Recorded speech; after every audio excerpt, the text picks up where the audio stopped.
here. Of course, the latest jailbreak for the PS4 as of right now is for firmware version 9.00, which means you need to be on system software version 9.00 or lower in order to be able to jailbreak your PS4 right now.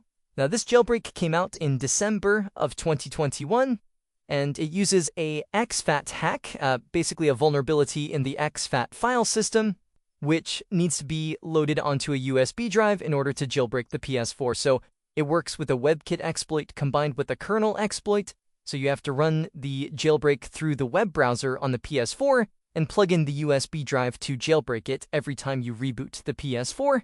Now, it doesn't matter what type of PS4 you have, a Slim, a Pro, or a Fat model, they'll all work as long as they're on 9.0 or lower.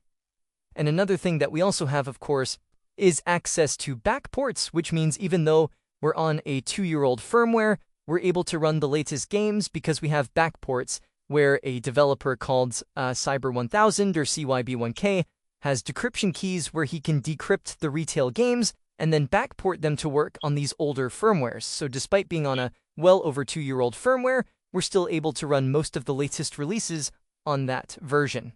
So the issue, of course, is for people who are trying to jailbreak the PS4 for the first time in 2024, and you basically need a PS4 that hasn't been updated in well over 2 years, which is going to be quite difficult, and it gets more difficult as time goes on, of course. So what we can expect to see, hopefully within the next few months, is a new jailbreak, which will work up to firmware 11.0.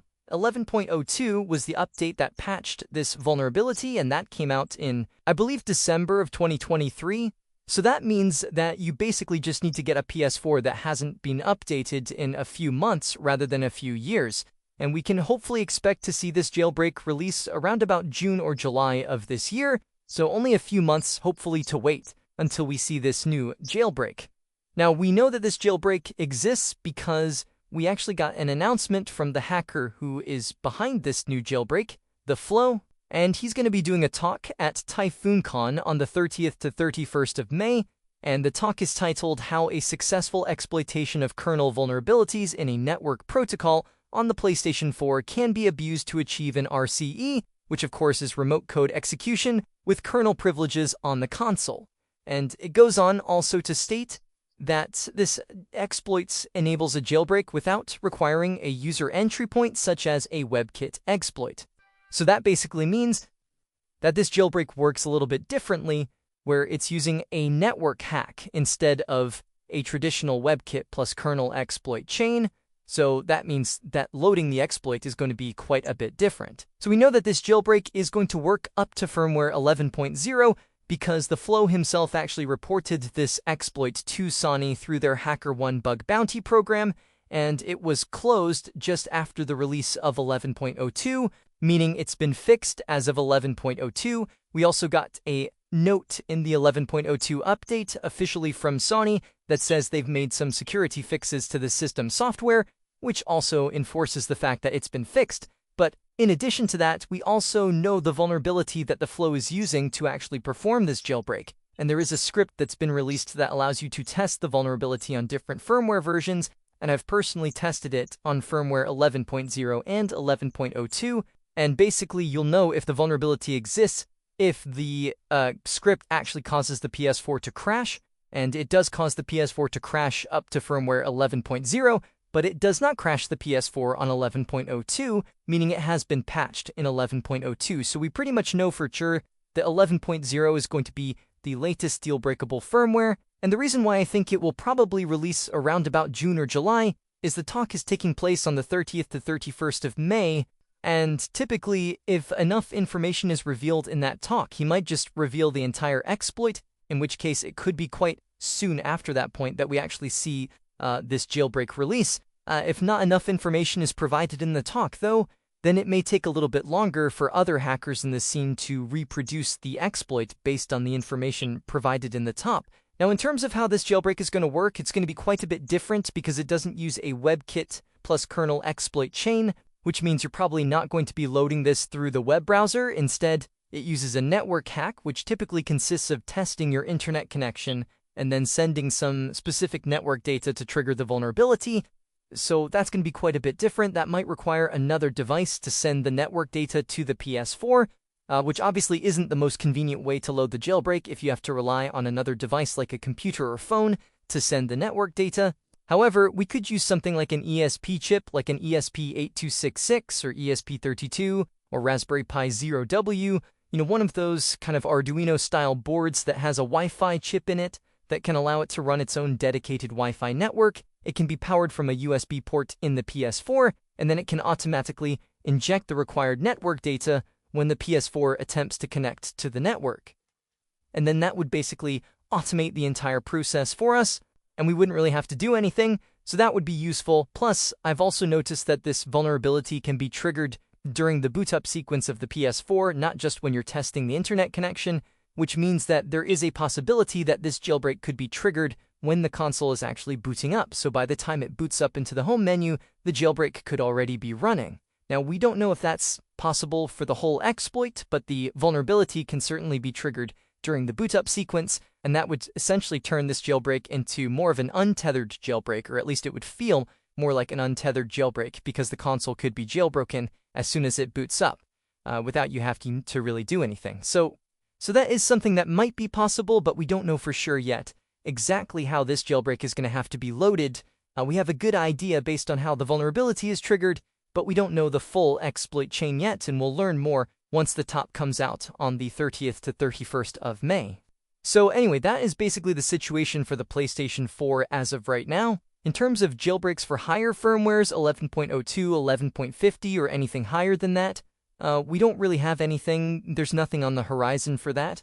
All I know is that there's a lot of stuff being held back for end of life of PS4, stuff like decryption keys, potentially new jailbreaks that are being held back in private until the PS4 reaches its end of life. Now, it depends what these developers consider the end of life of the console. I hear some people saying it's probably just going to be, once games stop being released for the console, so there's no more new games coming out, and then they'll release all of this stuff, and that will be kind of end of life of PS4, but the official end of life is not until the PS4 stops receiving support from Sony, so stops receiving any system updates, and they officially drop support for it, which might take a long time considering the fact that the PS3 is still receiving an occasional update every year, so it still hasn't technically reached end of life yet, as it's still receiving updates. So if we're waiting until the PS4 stops receiving updates, it could be a very long time before we see any of that stuff release, or it could just be when games stop being released, in which case it might be a bit sooner, but considering how many millions of PlayStation 4s have been sold, probably going to be a lot of indie developers still making games for that console for some time.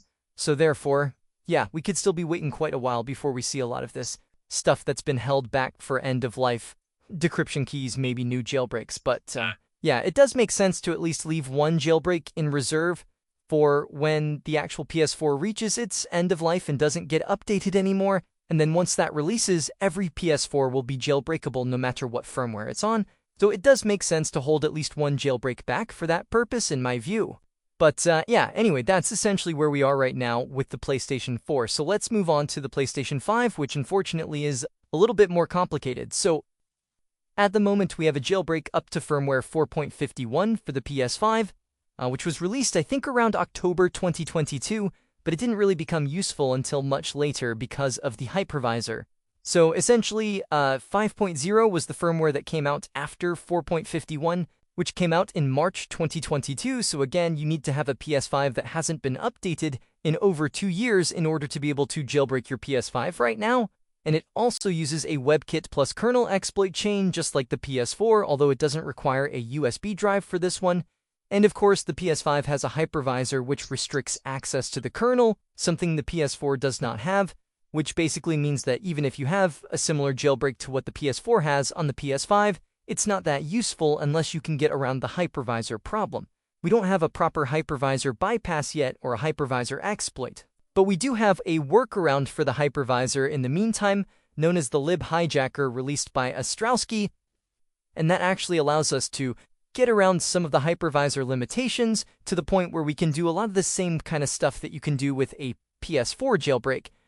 60 FPS patches, cheats, trainers, running your PS5 game dumps, PS4 game dumps, and of course PS4 Homebrew and PS5 Homebrew, So quite a lot of stuff can be done now with this jailbreak on the PS5, and hopefully we can assume that we'll get some kind of libhijacker equivalent for any future jailbreaks that come out for the PS5. So, another thing is that we don't have backports for PS5 games either, which basically means that we can only run PS5 games up to the release of the 5.0 firmware, so basically March or April 2022. Any games that came out after that point are not runnable on 4.51, and therefore you're limited to the number of PS5 games that are even playable on the console. So that is another big issue that we have with PS5 right now. So what we're hoping to see is a new jailbreak for the PS5, which will work up to firmware 8.22. Now, it's not quite as assured as the PS4 exploit because it's actually the same vulnerability that exists in the PS4 that's being used to jailbreak the PS4 with this new 11.0 jailbreak. It's the same vulnerability that also works in the PS5 up to 8.20, and then it was patched out in 8.40, the same time that 11.02 came out for the PS4, which patched it in the PS4, so it was patched in the PS5 and the PS4 around the same time. And you can see the update notes, again, for the PS5 say the same thing about the security fixes, though, and it's also been tested, of course, the vulnerability's been tested with the script to see if it crashes the PS5, and it does up to 8.20, but it doesn't on any higher firmwares. 8.40, 8.60, 9.0 are patched. And of course, if this jailbreak does come out, it will be the same as the PS4, a network hack, possibly using an ESP chip to automatically inject the required network data, just like the PS4 instead of using the WebKit. And of course, you'll just need to find a PS5 that hasn't been updated in a few months rather than a few years, because 8.40 came out, I believe, in late November or early December 2023. So again, just need a PS5 that hasn't been updated in a few months instead of a few years. So that would be great. However, it is a bit more uncertain as to whether or not this jailbreak will come to fruition on the PS5, whereas it's more or less guaranteed on the PS4. Now, the reason for that is that we don't actually have any information from the flow regarding PS5. His talk is strictly for PlayStation 4. There's no mention of PS5 whatsoever, even though we know that the vulnerability that he's using in the PS4 also exists in the PS5. So why on earth is he not also including PS5? Well, there could be a number of reasons. The worst case scenario is that he wasn't able to implement this exploit on the PS5 using that vulnerability. This has happened in the past where we've had a jailbreak, a vulnerability that's led to a jailbreak in the PS4, like the 9.00 jailbreak with the exFAT hack, a USB image, which works on the PS4. That vulnerability also exists in the PS5 up to 4.03.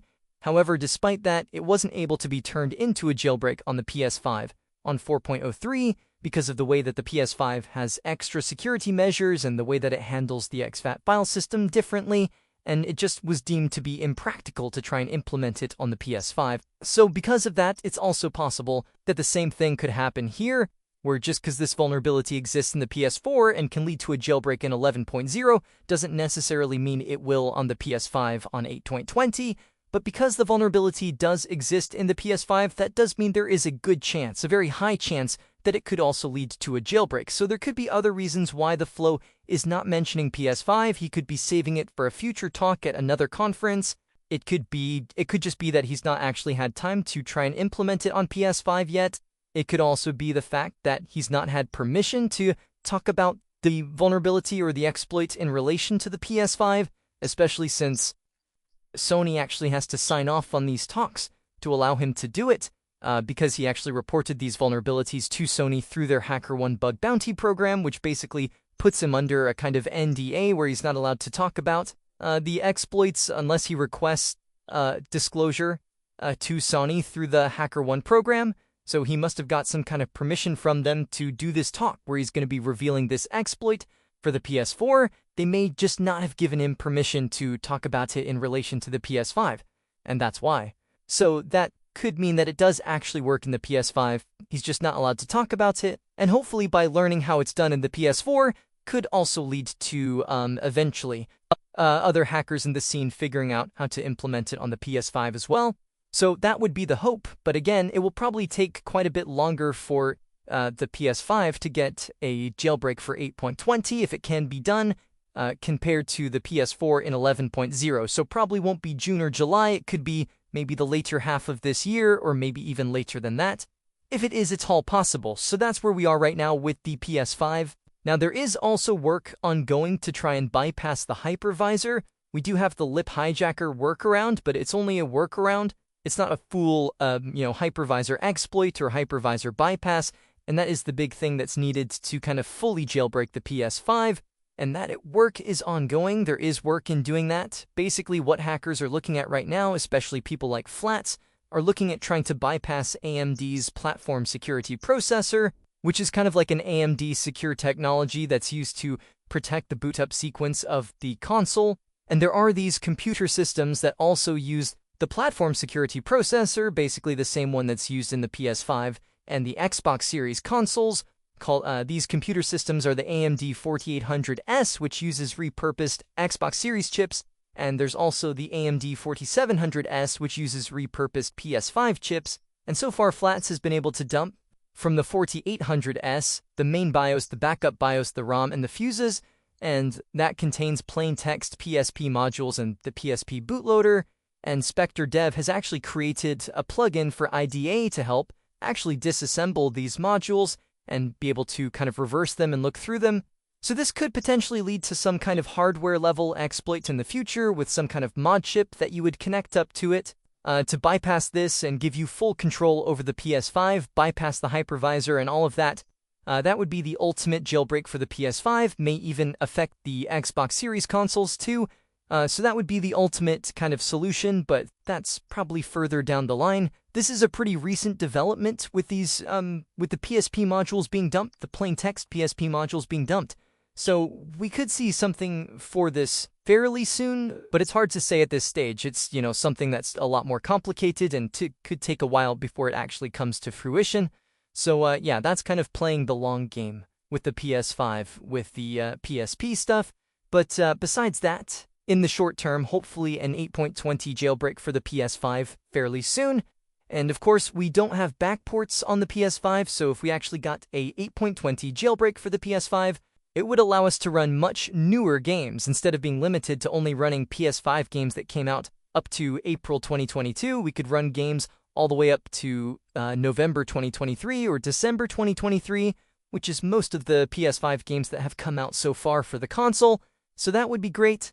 And yeah, it would be great if we got an 8.20 jailbreak for the PS5, hopefully sometime this year. And that is definitely a possibility, and it's more or less guaranteed that we're going to be getting a jailbreak for the PS4 up to 11.0 at hopefully June or July of this year. So that is all the information I have right now about future jailbreaks for the